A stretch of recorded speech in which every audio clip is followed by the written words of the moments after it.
আসসালামু আলাইকুম প্রিয় দর্শক, আশা করি ভালো আছেন। যারা আমার এই চ্যানেলটি সাবস্ক্রাইব করেননি দয়া করে একটি সাবস্ক্রাইব করুন এবং যারা ফেসবুক থেকে দেখছেন দয়া করে ফলো করে লাইক দিয়ে আমাদের সাথেই থাকুন। প্রিয় দর্শক, আজ আলোচনা করব, আপনারা জানেন গত 16 বছর যাবৎ সরকারি স্বৈরাচার সরকারের জনগণের মুখ দমন করার যে প্রক্রিয়া ছিল তার মধ্যে অন্যতম ছিল গুম। প্রায় 700 লোক, গত 16 বছরে প্রায় 700 লোকের উপরে গুমের শিকার হয়েছেন। যেই গুমের কারণে আয়নাঘরের মতো, মধ্যযুগীয় কায়দা আয়নাঘরের মতো নির্মম সেল, টর্চার সেল আমাদের অনুসন্ধানে এসেছে, আমরা জানতে পেরেছি। আপনারা জানেন 2006 সাল থেকে আন্তর্জাতিক গুম বিরোধী কনভেনশন চালু হয়, যেখানে আজকে ডক্টর মোহাম্মদ ইউনূস প্রধান উপদেষ্টা বাংলাদেশ সরকারের, যিনি একটি ঐতিহাসিক স্বাক্ষর করেছেন, যেই মুহূর্তটা ইতিহাসে পাতায় লেখা থাকবে।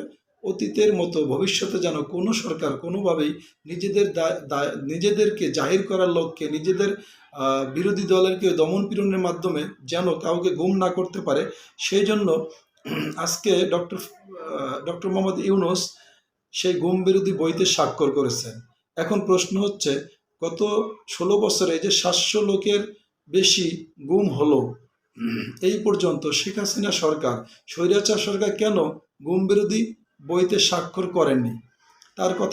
তার কারণ হচ্ছে, গুম বিরোধী বইতে স্বাক্ষর করলে তার ভিতরে কিছু দায়বদ্ধতা থাকতো।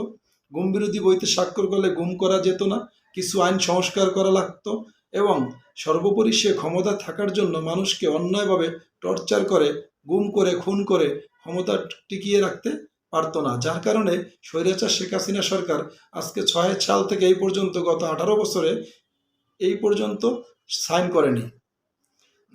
তো যেটা বলতে চাচ্ছি সেটা হচ্ছে, আজকে মায়ের ডাক নামে একটা সংগঠন আছে, যে মায়ের ডাক এখন পর্যন্ত অদ্যবধি প্রতি কয়েকদিন পরপরই আন্দোলন করে যাচ্ছে, কয়েকদিন পরপরই প্রেস ক্লাবে সমাবেশ করে যাচ্ছে, শুধুমাত্র গুম হওয়া ব্যক্তিদের সন্ধানের জন্য।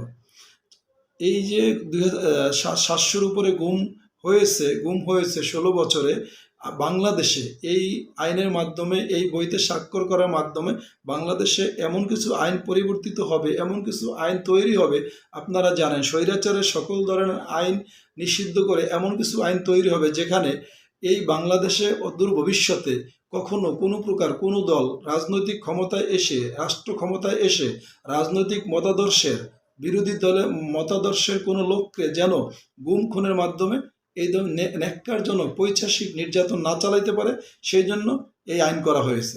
এই আইনে স্বাক্ষর করেছেন ডক্টর মোহাম্মদ ইউনূস, এবং সেই সাথে সমগ্র বাংলাদেশের 18 কোটি জনগণের পক্ষ থেকে আমরা ডক্টর মোহাম্মদ ইউনূসকে অভিনন্দন জানাই, স্বাগতম জানাই, ধন্যবাদ জ্ঞাপন করতেছি আজকে এমন একটা প্রসেস হাতে নেওয়ার জন্য। এবং আমরা আশা করি এটা বাস্তবায়ন হবে, এবং ভবিষ্যতে এই ধরনের আরও জনকল্যাণমূলক, দেশের শান্তির জন্য যেই ধরনের আইন প্রণয়ন করা উচিত সেগুলা এই সরকার হাতে নেবে ইনশাআল্লাহ।